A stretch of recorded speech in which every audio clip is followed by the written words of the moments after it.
ત્યારે મંતવ્ય ન્યૂઝ પર મંત્રી બચુ ખાબડનો વિસ્ફોટક ખુલાસો સામે આવી રહ્યો છે। તો સમાચારમાં આગળ વાત કરીએ જેમાં મંતવ્ય ન્યૂઝ પર મંત્રી બચુ ખાબડનો સ્ફોટક ખુલાસો સામે આવ્યો છે। મનરેગામાં મંત્રી પુત્રોના 71 કરોડના કૌભાંડનો આ મામલો છે, જેમાં તેમના બંને પુત્રની ધરપકડ કરવામાં આવી છે। પોતાના બંને પુત્રોને બચાવવા મંત્રી બચુ ખાબડ મેદાને ઉતર્યા છે। સમગ્ર મામલે મંત્રી બચુ ખાબડે કોંગ્રેસ પર આક્ષેપ કર્યા છે। મારા પુત્રો તો માત્ર એજન્સી ચલાવે છે તેવું બચુ ખાબડનું કહેવું છે। ત્યારે 71 કરોડના કૌભાંડમાં મંત્રી બચુ ખાબડના બંને પુત્રોની ધરપકડ કરવામાં આવી છે, ત્યારે તેમના ભાણેજની પણ ધરપકડ કરવામાં આવી છે। કોંગ્રેસ મને અને મારા પુત્રોને બદનામ કરવા માટે આ કાવતરું કરી રહી છે। ત્યારે ખાબડનું કહેવું છે કે મારા પુત્રને ફસાવવામાં આવ્યા છે અને કોંગ્રેસ મારી સામે આવીને રાજીનામું માંગે છે।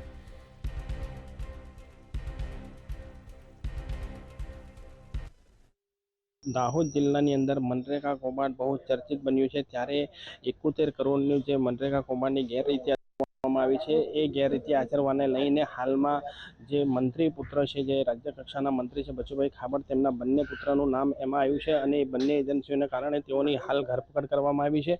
અને જે ધરપકડ કરવાને લઈને કેટલાક વિપક્ષો દ્વારા હાલ એમની પાસે એમના જે એ માંગવામાં આવી રહ્યું છે। ત્યારે આપણે આજે બચુભાઈ ખાબડ જે રાજ્ય કક્ષાના મંત્રી છે આપણી સાથે જ છે, એમને પૂછીશું કે મનરેગા કૌભાંડની અંદર શું પ્રતિક્રિયા છે તેમની।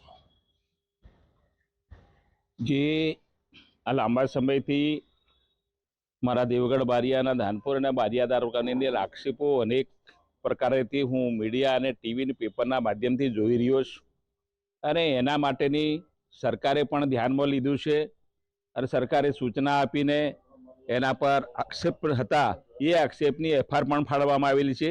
એના આધારે આજે રાજ્ય સરકારનું વહીવટી તંત્ર, જિલ્લાનું વહીવટી તંત્ર અને પોલીસ તંત્ર એની પૂરતી તપાસ કરી રહ્યા છે અને તપાસની અંદર જ્યારે આવશે ત્યારે ભ્રષ્ટાચાર કહેવાશે। અત્યારે ભ્રષ્ટાચાર એ સાબિત કરી શકતા નથી, એ એના સમયે આવશે। તપાસનો એ અત્યારે વિષય છે અને એના માટે મારા પર જે કંઈ આક્ષેપો કરતા હશે એ પાયા વિહોણા છે। અને દેવગઢ બારિયાના ધાનપુરમાં 35 એજન્સીઓ કામ કરે છે। મારા છોકરાઓ તો 35 વર્ષથી હોલસેલનો ઓપન બજારમાં પણ આ મટીરિયલ સપ્લાયનું કામ કરે છે, માત્ર નરેગાનું કામ કરે છે એવું છે ને। તેમાં છતાં એમને આની અંદર માલ સપ્લાય કર્યો છે। માલ સપ્લાય કરનાર એજન્સી છે, આ કામ કરનાર એજન્સી નથી। એ હવે તપાસનો વિષય, તપાસ કરે છે અને જ્યુડિશિયલ મેટર છે। જ્યુડિશિયલમાં જે કંઈ તપાસમાં આવશે, જજના નિર્ણયો આવશે, એ એના સ્વીકારવા માટે મને સરકાર અને વહીવટી તંત્ર પર પૂરો ભરોસો છે। એના વિશે મારે બીજી કંઈ કહેવાનું રહેતું નથી। અને હું આજે અમારા દેશના વડાપ્રધાન શ્રીમાન નરેન્દ્રભાઈ મોદી 26મી તારીખે દાહોદમાં આવી રહ્યા છે, એની વ્યવસ્થા માટે, સંખ્યા માટેની પૂરા દાહોદ જિલ્લાની અંદર પ્રવાસ કરીને કરી રહ્યો છું। આજે કેબિનેટથી છતાં પણ હું આ કામ માટે આજે રોકાયો છું, પ્રજા વચ્ચે છું, પ્રજાનું કામ કરું છું। 1975થી સરપંચથી માંડીને પંચાયત મિનિસ્ટર સુધી જે મેં પ્રજા વચ્ચે વિકાસ મેળવીને જે કામ કર્યું છે, પ્રજા મારી પડખે છે અને મારે કઈ બીજું એમને કહેવું જ નથી। જે આક્ષેપ કરવા વાળાને મારું એ કહેવાનું છે કે તમે ઉમેદવાર ઉભો રાખો કમસે કમ કોંગ્રેસનો અહીં બારિયા, તો ખબર પડે। એ તો રાખી નથી શક્યા અને હવે આક્ષેપો રોજ કરવાના, અને કરો તો હાજા કરો, અમારી ના એ નથી, પણ આ તપાસનો વિષય છે, જ્યુડિશિયલ મેટર છે, એટલે મારે વધારે કંઈ આમાં કહેવું નથી। જે તથ્ય છે તે સાચું બહાર આવશે। Thank you. વિપક્ષ દ્વારા હાલ રાજીનામું માંગણી કરી રહ્યા છે, એ બાબતે શું કહેશો આપ? એ રાજીનામું મારું માંગવાનો કોંગ્રેસને કોઈ અધિકાર જ નથી। કોંગ્રેસે મને વોટ નથી આલ્યો, નથી ધારાસભ્ય બનાવ્યો, નથી મંત્રી બનાવ્યો। એમને રાજીનામું લેવાનું હતું, મારી સામે કોંગ્રેસનો ઉમેદવાર આલીને જીતાડીને મંત્રી બનાવીને રાજીનામું માંગવા જતો તો હું માનું બરાબર। મારો રાજીનામું માંગવાનું હોત, કોંગ્રેસ આવે મારી સામે માંગવા, હું તૈયાર છું। જયારે આવે ત્યારે 24 કલાક દાવતમાં છું, કોઈ બહાર ભાગેલો નથી। Thank you.